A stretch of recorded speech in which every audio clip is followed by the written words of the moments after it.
Golfmaster 2001 uses golf course information in two ways. First, to identify home courses for your event competitors, and to support scoring and handicapping for the events for those competitors.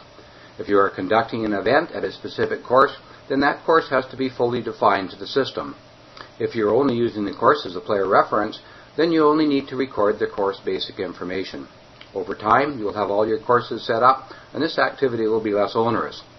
You will still have to verify course ratings and slope from year to year when you're using a course for your events.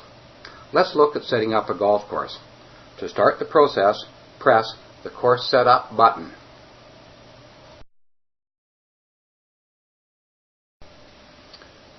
There are three areas of the golf course setup screen. The top portion is an area that lists the various courses you already have established. The middle part of the screen is the detail about the specific course that you have selected, and the bottom area relates to the information about each set of tees for that specific golf course. If there is more than one set of tees, you can scroll back and forth between those existing sets. Let's look at how we set up a new golf course.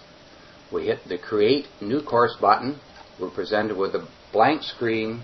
We type in the various information that is asked for, including the name, the abbreviation, the number of holes for the course, an address for the course, the city, the country code, which is just a drop down, the province, which in our case is BC, postal code, head pro,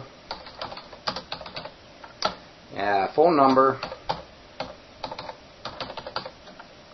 and that's all that's required. We're going to save those course changes, and we now have registered our new golf course, and you can see that positioned in the list.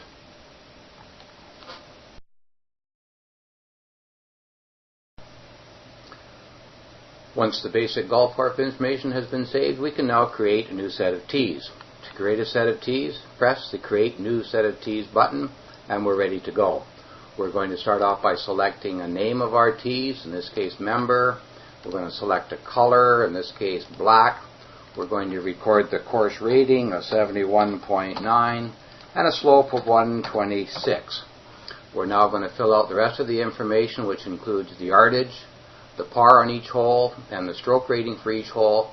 And we're going to follow each row across independently. So starting with the yardage as quickly as we can go, and we'll get the yardage for the course set up. As you can see, after each 3 digits, we automatically skip on the cursor.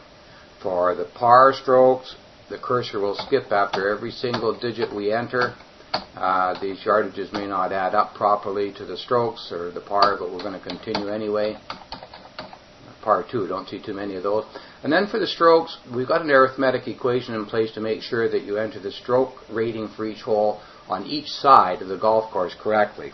I'm just going to put through some numbers here. If you hit a single digit number, you have to tab to the next field. If you hit a 2-digit number, such as an 11 or a 13, as you can see, the system will tab for you just to make life a little simpler. We'll do the same on the back. Again, we hit 2 digits, the system will tab for us.